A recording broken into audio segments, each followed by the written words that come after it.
Welcome to the Happy, Healthy Life Podcast with your hosts, Rob and Randy, who reveal the truth, the lies, and confusion about health so that you are no longer the victim to mainstream medical dogma and you are the hero to your own happy, healthy story.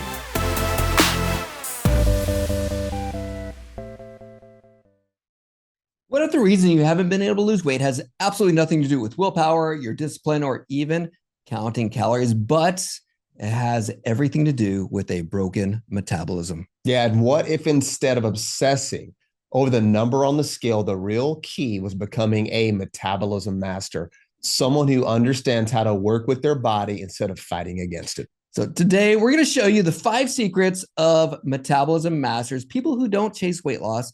They create a body that burns fat naturally. Ooh, I like that. And once you understand these principles we're going to talk about today, the scale stops controlling you and your metabolism starts working for you. Dr. Rob, how's that sound, buddy? I love it. Welcome back to the Happy Healthy Life Podcast with your host, Rob and Randy. And we are the Happy Healthy Guys. Man, it's good to be back here in the studio, recording a podcast, getting this information out to people. You know what? It never ceases to amaze me. The more I hear people talk about weight loss, I know we were at dinner the other evening. Yeah. And the gal that was sitting next to me, it was talking about what it is that we do. We were catching up and she was asking how things were going. Yep. And then she asked me the question, so what do you think about Ozempic? And my response back was, yeah. Like, is she trying to trigger you? You did good, by the way. Yeah. I've never been shot, but I have been triggered. And I was triggered because I said, I don't like it. Yeah. And if you've been listening to the last few episodes, you'll understand why that is, because the lens that we look at through is this lens that goes, okay, what's the cause of the problem? Yeah. So obviously Ozempic's not getting rid of the cause. We could go on all day about that. We've done episodes about that. But I think at the end of the day, because even as she was eating, she was counting calories. Mm-hmm. She was really concerned with what the number on the scale was. So she was using the number on the scale to determine how healthy she is. And we already know that if you're taking Ozempic, for example, you're obviously not healthy because all drugs have side effects.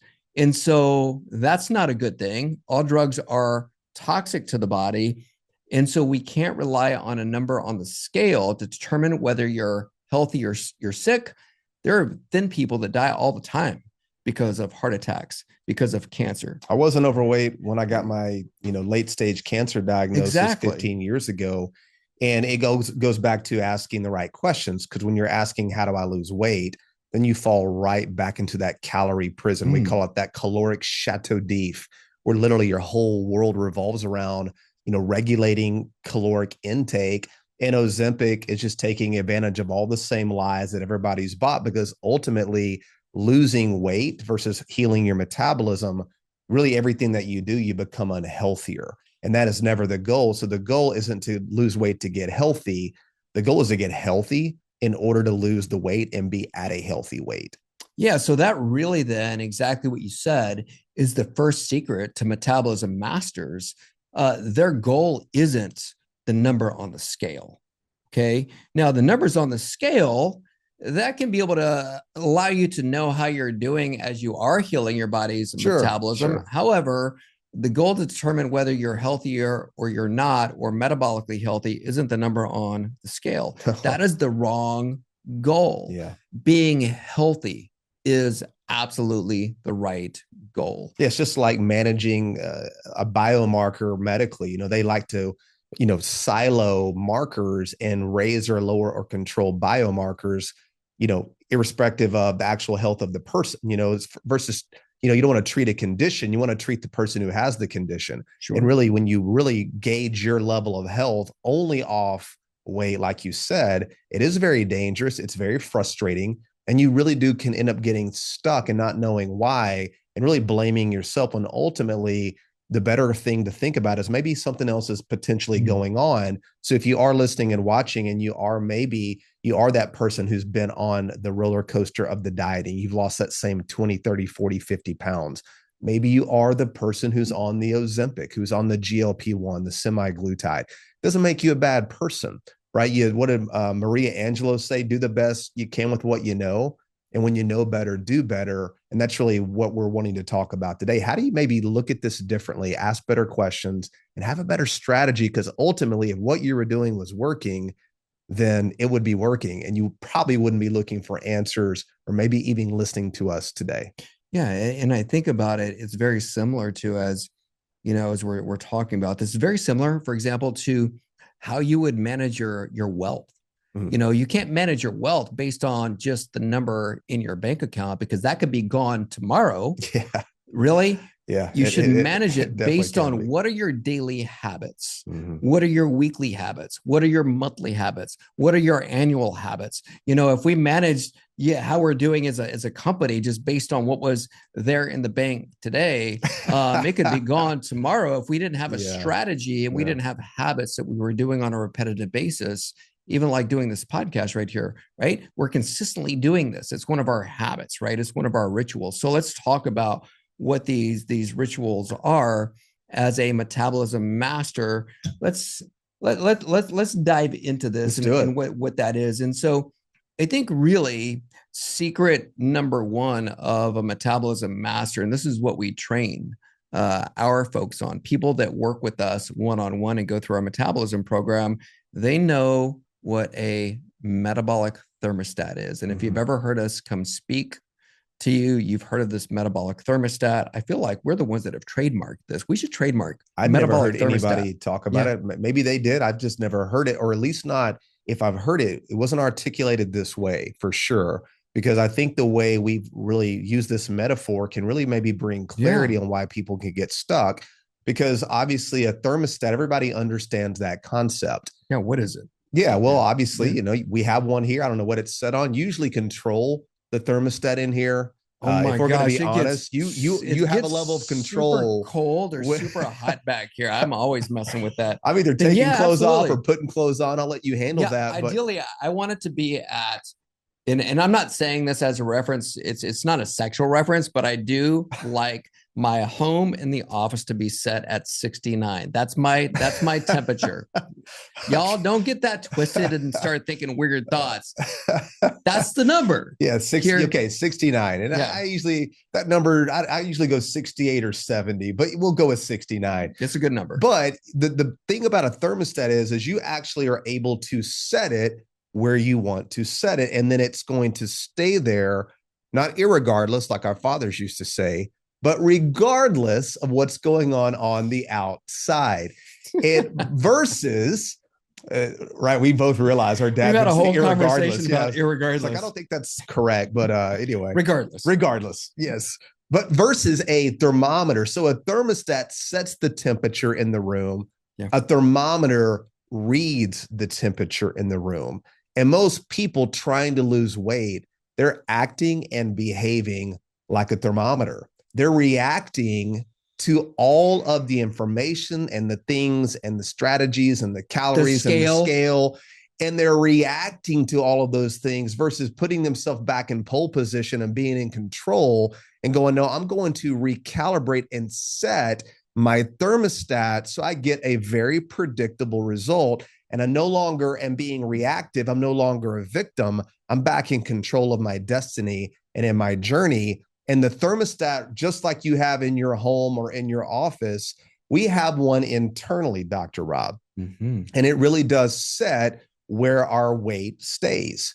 And I think you've talked about it before. You had a metabolic thermostat that kind of kept you around that 185. Yeah. Probably was where, so really after all the dieting, all the fasting, all the exercise, all the supplements, all the starving, all the peptides, all the injections, all the GLP-1s, after everything, when all the dust settles, it really ends up being a zero-sum game, because what you did is you didn't readjust your thermostat. Your body was reacting to all of these different strategies that never were helping you get to the core of your metabolic insufficiency, which was you just never readjusted your metabolic thermostat. And it will determine what you weigh. And when it's healthy, life is easy. Metabolic flexibility is a reality. You don't ever have to count points and calories and live in that caloric prison ever again. You really do get metabolic freedom.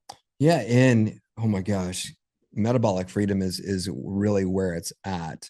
And we were talking about this before coming on. My metabolic thermostat, like you said, was set somewhere about 185. Originally, it was set at 210 pounds. That was from when I was 13 years old. That's why I always struggled.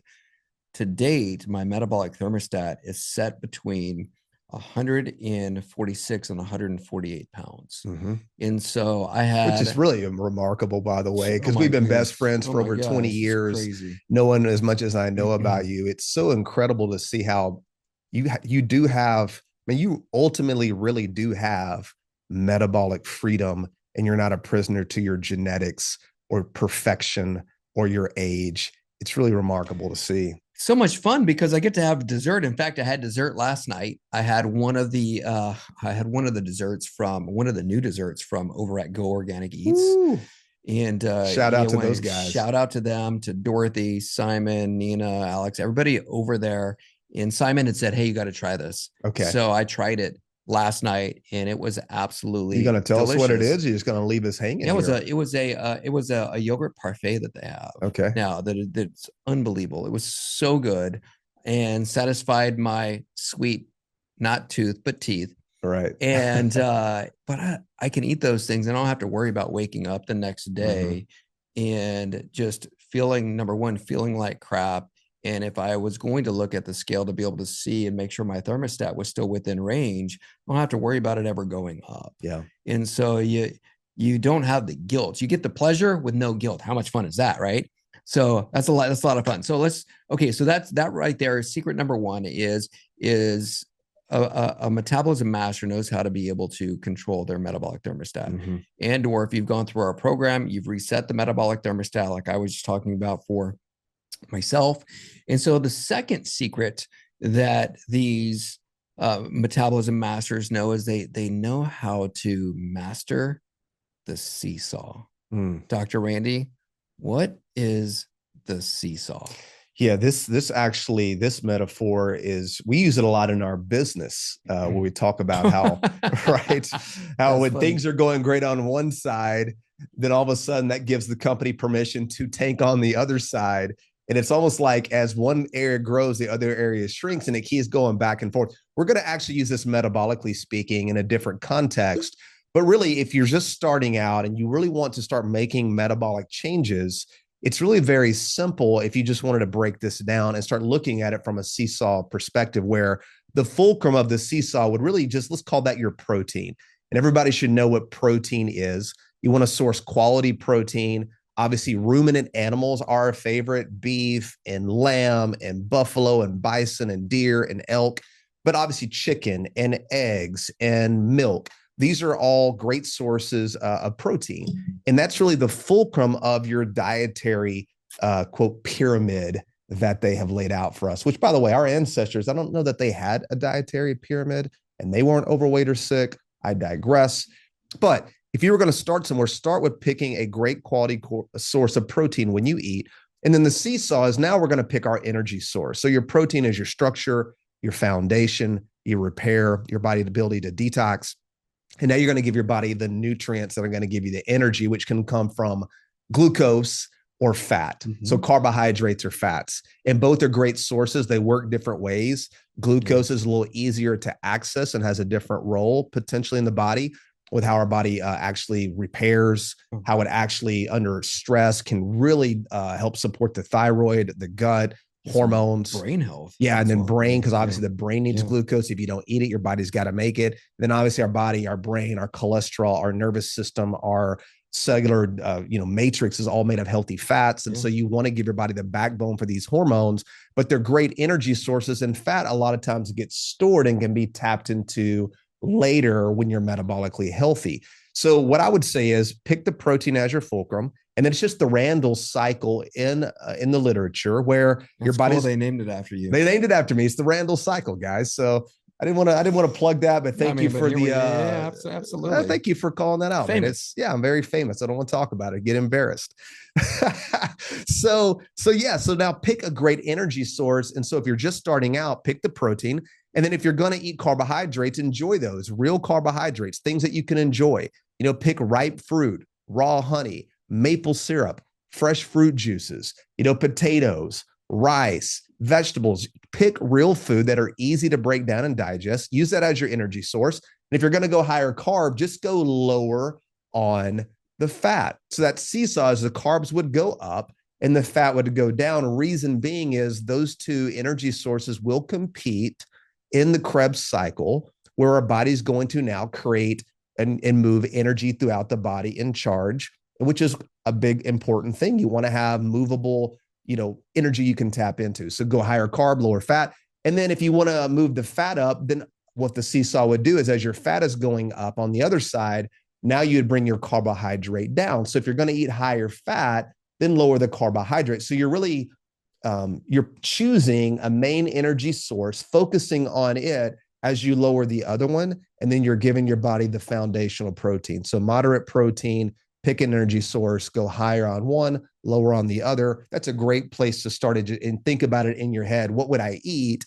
Well, that's kind of the way to do it, to give yourself some metabolic mastery as your body gets easier at using carbs and fat for energy. Yeah. So then a practical application of that could be you're out to dinner. Yeah. And if you were thinking about, hey, am I going to have am I going to have a margarita? Okay, right. That's got a bunch of sugar in it. Yep. Then that's going to be your primary energy source. Yeah. So you want to go lower fat that evening. Fat. Okay. It's a great point. Yeah. And if you were going to go carb out on pasta and bread, don't also go heavy on the fat that evening, go lower fat, versus if you're going to go get a grass-fed steak, slather it in grass-fed butter with the side of bacon.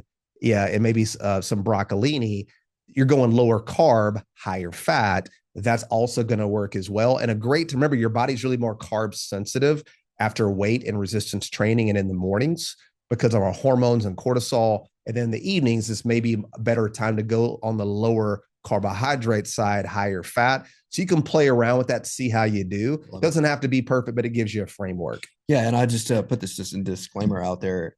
I wouldn't actually have the margarita only because I don't remember last time we even had alcohol. So that's a whole different podcast. That is a whole different podcast. All right. So we've got a couple more of these secrets to get through because we want to get through all of them today and we'll have a few more minutes left, but this one's easy. Secret number 3 is metabolism masters know you don't have to snack. Yeah. You're only snacking because you think that you need energy. And that right there is a telltale sign of you don't have a very good metabolism if you feel like you have to always be snacking in order to be able to have enough energy to get through the day. So metabolism masters, they don't snack. Yeah. Snacking is a death blow to your metabolic health for most people, just because we've been told that you have to eat every 2 to 3 hours to keep your blood sugar stable. And the reality of that means you're probably already either a diabetic or you're going to become one. If you can't go 3, 4, 5 hours easily between meals, you're metabolically unhealthy and you're insulin resistant. So when you eat nutrient dense real food and pick a great energy source that will sustain you for multiple hours, there really isn't any science that would suggest eating more than 2 to 3 times per day is beneficial, especially when the average American is eating around 18 times a day or more obese than ever before. It takes about 30, 40 calories to break a fast. That is a meal, chewing gum, sip of a latte, handful of almonds, protein bar, protein shake, breakfast, lunch, dinner, soda. We're talking about all these insulin hits and snacks, metabolic damage. You don't want any part of that. I used to live that way because I was trying to weigh 185 pounds and work out all the time, but it's a bulking strategy. It's not a longevity or a healthy metabolic strategy. I used to live that way too. As a fattening strategy. It's really weird. Yeah. Here's you know, if this is you, if you're the person that gets on an airplane and you're already ready for the snack that's coming along, you have a bad metabolism. That's how you're excited about the cookie. Yeah, you're it's a bad metabolism. Yeah, exactly. Okay. The next one. And this right here is so important. Metabolism masters know that they are going to prioritize nutrients, not calories. Yeah. Yeah, and that's the problem is people are counting calories, which has never even been proven to exist inside the human body, but that's a different topic. But yeah, instead of counting calories, you want to count nutrients. You're counting real food nutrition. That's really when you're choosing food. Is this something your body will recognize as food? Is it minimally processed? Is it close to nature? Is this something our ancestors would have eaten? And when you think about that, you really start looking at, man, most of the food that we eat, we're focused on the calories, and the food companies know it because they'll focus on these crackers, only 40 calories per serving in the cracker. And you think that this is good because it's low calorie. So the whole calories in, calories out myth, they eat less, move more, has embraced this caloric restriction movement, this law of thermodynamics, which is if you eat less than you burn, right? If you burn more than you eat, then you'll be at a good weight. And there's some truth to that, but it's really the big lie that has people trapped. You'd never have to count calories again if you focus on eating real food. And we talk about sci-fi, single ingredient food items.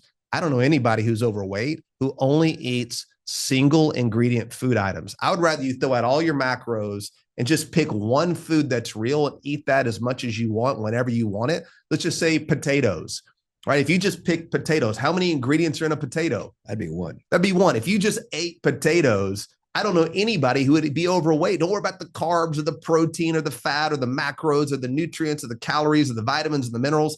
Eat real food, which is another acronym, Dr. Rob. SURF, simply eat real food. Is it real? Is it a single ingredient? If you focus on those things, that is way more powerful than ever counting a point or a calorie. Yeah, I think a lot of people will focus on that potato, and then they're also focused on all of the other things that are on that plate that are not healthy, whether it's the pasta, the ultra processed foods that are on there, the Reese's peanut butter cup that I used to eat after that, the Haagen-Dazs ice cream after that, all these ultra processing. So there's a lot of things going on. So for a lot of people, the potato is not the issue, right? It's everything else that they're doing that becomes the issue.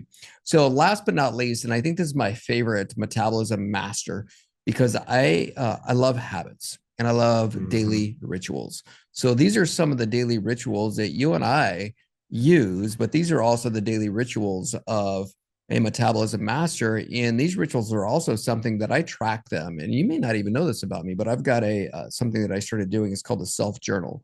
And in the self-journal, you write down what are all of the habits that you should be doing on a daily basis. Okay. And on this journal, there's about 20 of them that are on there. One of them being journaling, another one having gratitude, but another one on there, you get to write the ones in there that you want are single ingredient food items. Nice. It's movement, all the things that we're going to talk about, but you get to X those things off every day that you're doing those things. So it's something that I use to be able to help keep me just on track as far as my habits go. Yeah. So with that, I would say Healthy Metabolism Masters, they have a ritual, which is even just a movement ritual.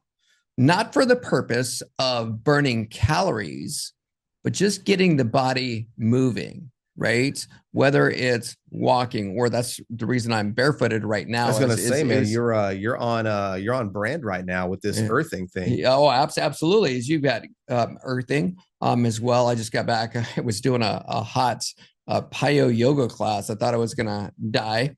In that class, completely drenched in sweat, had to change shirts before coming in here. But that was one of the things that even after that class, and I have shoes on, I walked outside barefooted, allowed my feet to touch the ground. I love doing that. So earthing is one of the things that even not just move as getting your movement practice in there, but another thing is just getting your feet touching the ground. Yeah, that's huge. That's a big piece to metabolism, maybe more important than we even give it credit. It is all about voltage, potential, electrical potential, and charge. We're electrical beings. Yeah. And all these $100,000 plus machines in the biohacking world, what's the one main thing they're all trying to mimic?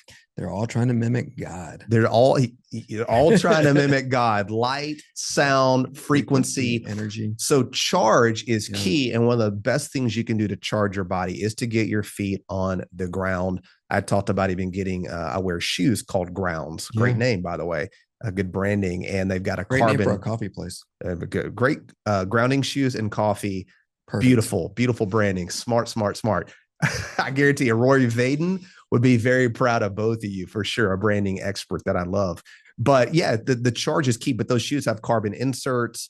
They've got a wide toe box, more like you're without an elevated heel. So you're more with the barefoot on the ground. So getting that charge, getting light, getting the energy from the sun, the earth, that's really what drives and supports our mitochondria. Every single thing in our body has an electrical potential and a charge and a circadian rhythm attached to that. In fact, some research would suggest 2/3 of the energy requirements of the energy producing or the energy moving cells of our body, our mitochondria, are from light. So get outside, get light in your eyes, get light on your body, get your feet on the ground. I was kidding earlier, but not really. I don't know, get barefoot, go in the forest and go hug a freaking tree. Yeah. It isn't woo-woo. It really is connection. It's charge, it's voltage, it's potential. It really is what drives your body to be metabolically strong. And there's a lot of things that people talk about. This is one of the most simple things. It may be one of the most important. And if you're especially struggling to even get into gratitude, get outside of the blue light, get outside of your house, go outside of nature. It's way easier to connect and feel more thankful about everything in your life, which is also a healthy part of just the happy, healthy life. Absolutely. And I think one of here's a huge one. A huge one is sleep, rest, and recovery. Yeah. Right. Probably way more beneficial than even going to the gym. Oh man, this is so real. Even movement.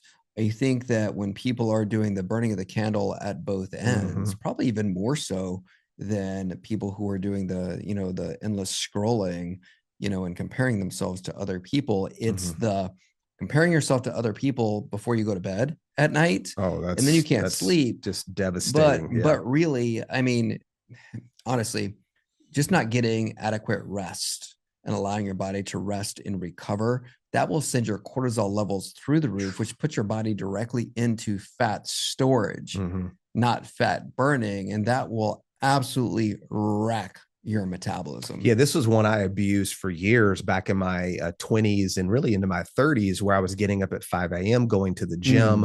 And what I wasn't realizing is that, you may get away with it. Sometimes you do get away with things when you're younger. And you think you can keep doing that after 35, 40, and 50. But the truth of the matter is that strategy where you're not prioritizing sleep, recovery, and repair, and less is more, that will get you in big trouble metabolically. No doubt about it. You'll get yourself in a high stressful state where you're not repairing, you're not adapting. Cortisol is high. When cortisol is high, anxiety is high, fat storage is high. There's nothing wrong with cortisol, but it's putting yourself into a level of stress that you can't adapt to. And of course, our metabolic program is really unique in that it helps control and create an environment where a lot of these stresses your body is now able to adapt to, where less can become more, where 1 + 1 no longer equals 2, it equals 3, maybe even 10, which I like to call not only compound interest, I like to call that Jesus math. I love Jesus math.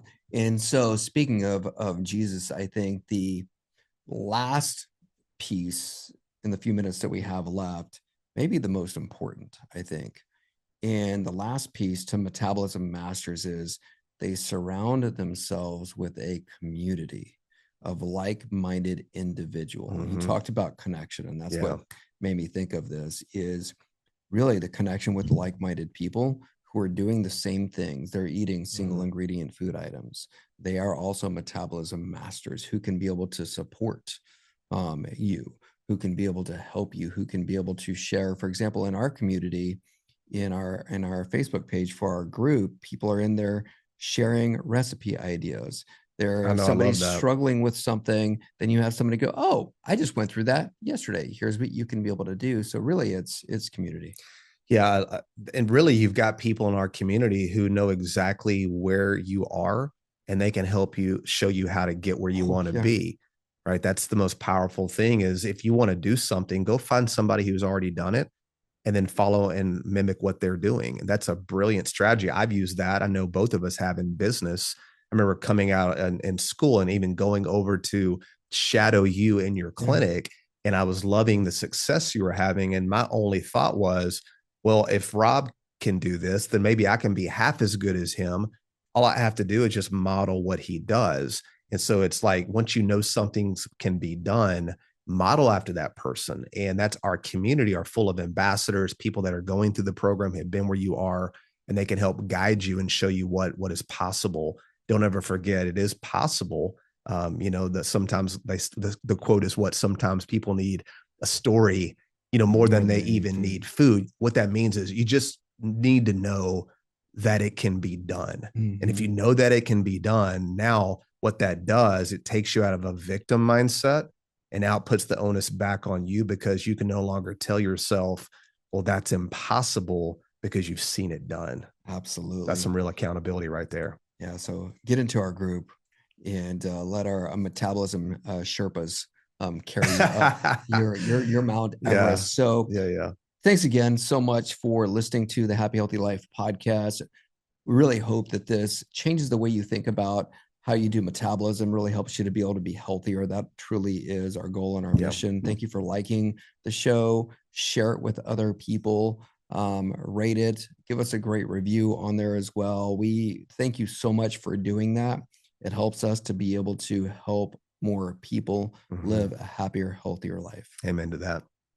Take care.